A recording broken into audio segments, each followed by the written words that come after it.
हिंदी कक्षा में आपका स्वागत है। और आज हम आपको पढ़ाने जा रहे हैं व्यंजन संधि। संधि में काम ज़्यादा है, कठिन भी है। आपको बहुत ध्यान से हमारी बात को सुनना होगा और समझना होगा, तो ये कठिन नहीं रहेगी। तो सबसे पहले हम देखते हैं व्यंजन संधि की परिभाषा। किसी व्यंजन के बाद में किसी व्यंजन या स्वर के आने से उस व्यंजन में जो परिवर्तन होता है वह व्यंजन संधि कहलाता है। ये तो हो गई संधि की परिभाषा। अब इसमें बहुत सारे नियम हैं, उन नियमों को आपको ध्यान से समझना होगा और इस जो वीडियो है इसको बार बार देखना होगा। रोक रोक कर भी देख सकते और नोट कर सकते हैं ताकि आपकी समझ में ठीक से आ जाए। थोड़ा गंभीरता से लेना है। नियम 1, देखिए, यदि का, च, ट, त, प के बाद कोई स्वर या व्यंजन आए तो क्रमशः ग, ज, ड, द, ब हो जाता है। इसका मतलब क्या है कि ये अपने वर्ग के पहले वर्ण हैं। देखिए, कै खे गे घे तो पहला वर्ण है, चे छे जय है चे से शुरू होता है, टे ठे डे ढे टे से शुरू होता है, ता था दा धा ता से शुरू होता है और पा फा बा भा वर्ग जो है पा से शुरू होता है। तो ये अपने वर्ग के पहले वर्ण हो गए। और ये जो है इन्हीं के वर्णों के तीसरे वर्ण हैं। जैसे का खा गा, चा छा जा, टा ठा ड, ता था द, पा फा बा, इस तरह से हो गए। तो अगर इनके बाद में चाहे तो कोई स्वर आ जाए और चाहे कोई व्यंजन आ जाए तो वो जिस वर्ग का होता है, जिस व्यंजन के सामने आता है वह अपने तीसरे वर्ण में बदल जाता है। जैसे कैसे बदल जाता है, देखिए, दिक है, ये का अपने वर्ग का पहला वर्ण है और इसे हमने हलंत कर दिया है तो अब इसमें से स्वर निकल गया, लेकिन इसका मेल हो रहा है स्वर से आ। तो हमने कहा था चाहे स्वर आ जाए या व्यंजन आ जाए। तो ये जो व्यंजन है ये अपने तीसरे रूप में चला जाएगा। कैसे चला जाएगा? दिक जमा अंत दिगंत, यानी का खा गा, तीसरे नंबर का है गा, तो ये का जो है वो गा में बदल गया। दिक जमा गज, दिग्गज है। इसी तरह से इसमें भी आप देखिए, का जो है वो गा में बदल गया है। दिक जमा दर्शन, तो इसमें देखिए दिग्दर्शन है, गा में बदल गया है। दिक जमा अंबर, दिगंबर है। वाक के बाद ई आ गया तो वागीश हो गया। दिक जमा विजय है तो दिग्विजय है। वाक जमा दत्ता है तो वागदत्ता है। ऋक जमा वेद है तो ऋग्वेद है। सठ जमा आनंद है, इसे खट भी बोलते हैं, खट जमा आनंद खटानंद, और हम बोलते हैं सठ जमा आनंद सडानंद। जगत जमा ईश जगदीश। तो देखिए, ता था दा, टा ठा डा, आ गया नहीं। सुप जमा अंत सुबंत तो पा फा बा, और अच जमा अंत अजंत तो चा छा जा।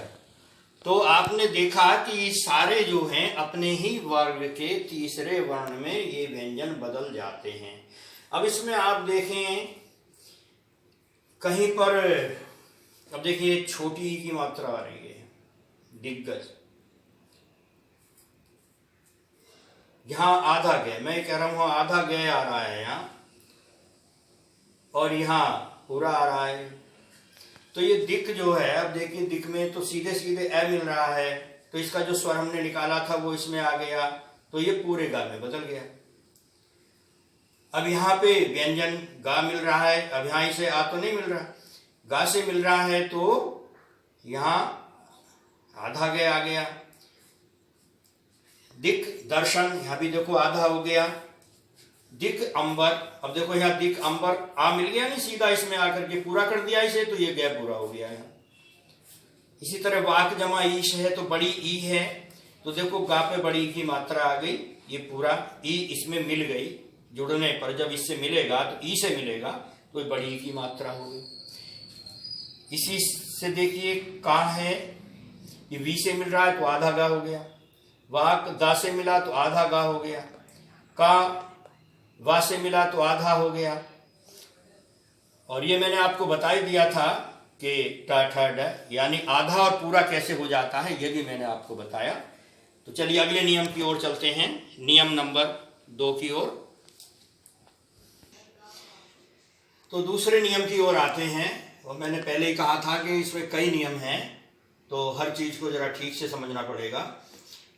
दूसरा नियम है कि यदि किसी वर्ग के प्रथम वर्ण के पश्चात कोई पंचम वर्ण अथवा नासिक व्यंजन आए तो वह प्रथम वर्ण अपने ही वर्ग के पंचम वर्ण में परिवर्तित हो जाता है। अब कैसे हो जाता है ये समझने की बात है। अब देखिए पहला वर्ण कहा नहीं, यदि किसी वर्ग के प्रथम वर्ण के पश्चात, तो पहला वर्ग क्या है, का है, चा है, ता है, का है, चा है, टा है, ता है, पा है। इसके बाद जो अंतिम है वो का खा गा घा अंग, चा छ ज झ य, ट ठ ड ढ ण, त थ द ध न, प फ ब भ में। अब ये जो पांचवे वर्ण हैं ये आप देख रहे हैं कि इनमें ये नासिक हैं, यानी नाक की सहायता से बोले जाते हैं। तो अब यह वाक और मैं। अब देखिए वाक जो है अपने वर्ग में का जो है ये पहला वर्ण है, लेकिन ये मां जो है ये अंतिम वर्ण है, पाफा बाभा मैं का। तो जब हम इसकी संधि जोड़ेंगे तो ये का जो है यानी पहला वर्ण जो है ये अपने ही पांचवें वर्ण में बदल जाएगा, क्योंकि इसके बाद नासिक आ रहा है मैं, और ये अपने वर्ग का पांचवा वर्ण है यानी अंतिम वर्ण है। तो वाक और मैं मिलके काखा गाघा अंगे, तो यहाँ अंगे आ जाएगा, वांग में हो जाएगा। ऐसे खट जमा मुख है, आप भी सटमुख भी बोल देते हैं, ये खट मुख भी बोलते हैं बहुत लोग इसे, खट जमा मुख। तो यहाँ भी ये टा जो है, अब चूंकि मैं आ गया तो ये टा जो है अपने ही वर्ग के पांचवें वर्ण में टैठ डैढ़ णय में आ जाएगा। अब आप कहेंगे आधा अणय क्यों आ गया? आधा अणय इसलिए आ रहा है कि सठ और मुख, तो ये आएगा आधा ही आएगा। ऐसे खट मास, तो इसमें भी देखिए इसी तरह से आ जाएगा, खट ये सड मास जिसे हम बोलते थे, खड मास बोल दीजिए।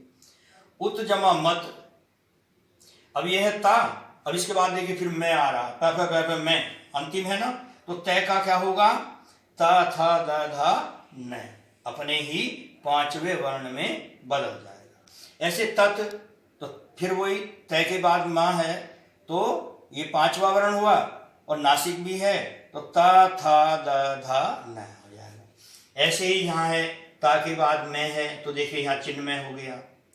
जगत और नाथ है, अब देखिए न जो है ये अपने वर्ग का अंतिम वर्ण है, त थ द ध न, और ये त अपने वर्ग का पहला वर्ण है। तो पहले वर्ग के बाद अंतिम वर्ण जब न आ रहा है तो ये उसी नियम के अनुसार अपने ही अंतिम वर्ण में परिवर्तित हो जाएगा, त थ द ध न, ये हो जाएगा जगन्नाथ। तो ये दूसरा नियम हमारा पूरा हो गया, और अब तीसरे नियम की तैयारी करते हैं। नंबर 3, नियम नंबर 3, यदि पंचम वर्ण के बाद प्रथम वर्ण आए तो पंचम वर्ण अपने बाद आने वाले प्रथम वर्ण के पंचम वर्ण में परिवर्तित हो जाता है। कैसे हो जाता है? अब देखिए सम, ये मां जो है ये अपने वर्ग का अंतिम वर्ण है, और ये ता अपने वर्ग का प्रथम वर्ण है। तो मां के बाद ता आ गया तो ये कायमी हो गया ता के पंचम वर्ण में, यानी अपने बाद आने वाले प्रथम वर्ण के पंचम वर्ण में तब्दील यानी परिवर्तित हो गया। तो ये ता था द धा न, पैप है या ता था द धा न, तो अंकी बिंदी आ गई। सम च, तो च छ जैज है,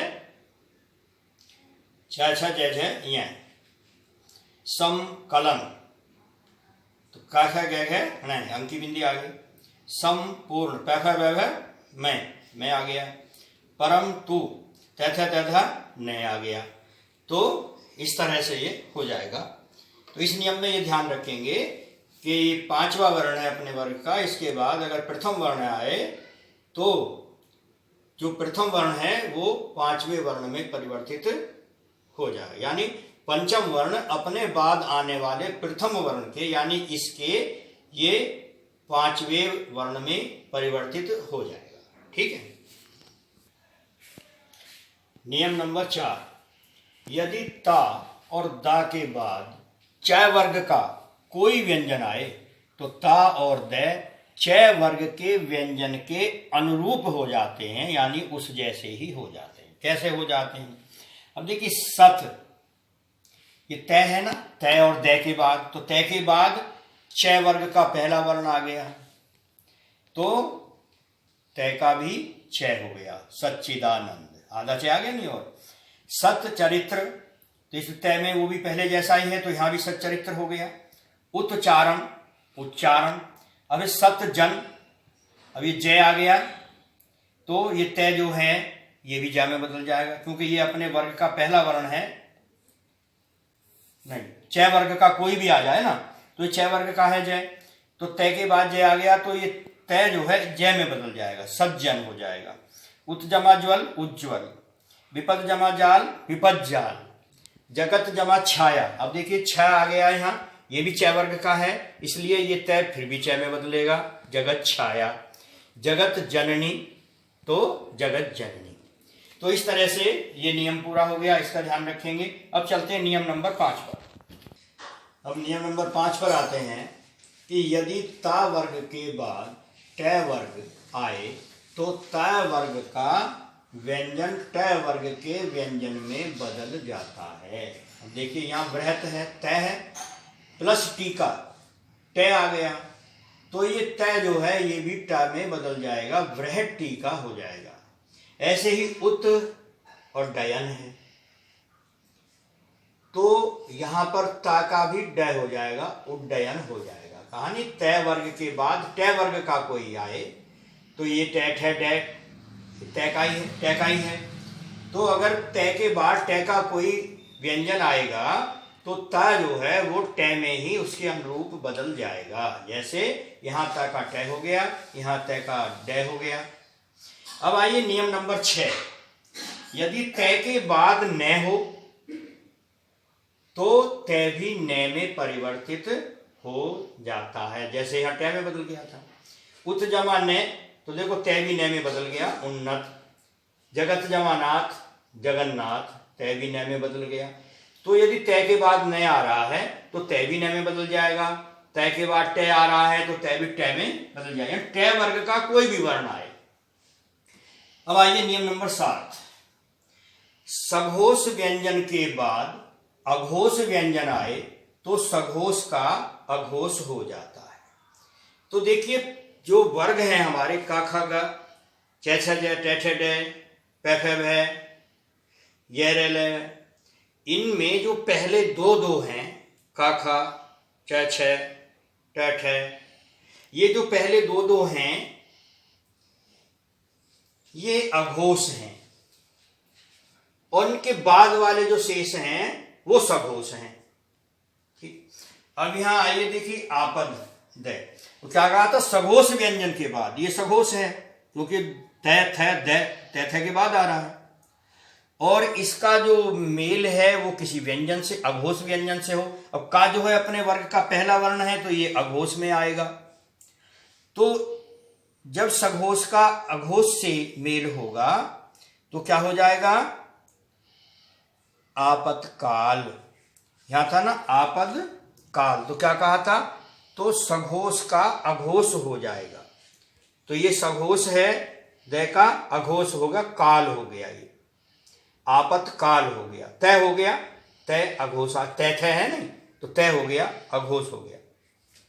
ऐसे ही सदकार है तो सदकार में द सघोष है और का अघोष है। तो ये दा जो है इस सत्कार, तो ये काय में बदल जाएगा, अघोष में बदल जाएगा। तो ता जो है ये अघोष है।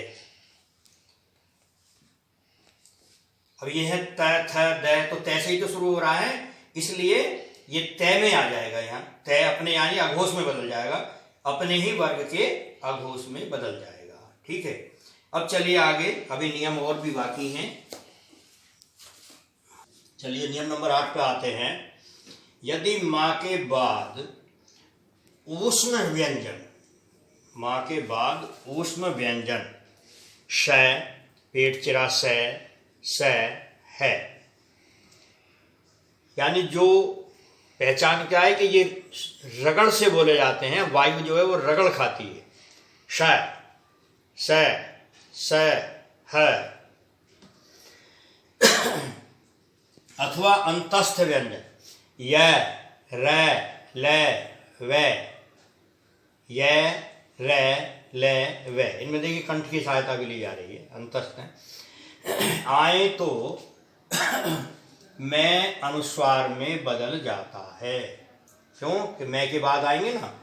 अब देखिए सम, मैं के बाद श आया तो काय में बदल गया, क्या कहा था, अनुस्वार में बदल जाता है। तो देखो अंकी बिंदी आ गई, संशय हो गया। सम जमा सार में तो मैं अंकी बिंदी में बदल गया, संसार आ गया। संवाद तो मैं अंकी बिंदी में बदल गया, संवाद आ गया। समयोग तो संयोग, अंकी बिंदी आ गई। अगला नियम, नियम नंबर 9। यदि पद के अंत में स्वर हो और उसके बाद दूसरे पद के आरंभ में 6 व्यंजन हो तो 6 के पूर्व च जुड़ जाता है। जैसे आ छादन, आ के स्वर है आ, छ आ गया तो च बन गया आच्छादन, च जुड़ जाता है। स्वच्छंद स्वच्छंद, परिच्छेद परिच्छेद, अनुच्छेद अनुच्छेद, च जुड़ गया नहीं 6 में सब जगह। अब आइए नियम नंबर 10 पर, अंतिम है ये। यदि पूर्व पद के अंत में ए आ को छोड़कर कोई अन्य स्वर हो, यदि पूर्व पद के अंत में ए आ को छोड़कर कोई अन्य स्वर हो और बाद वाले पद का प्रथम व्यंजन स हो तो स का पेट चिरा स हो जाता है।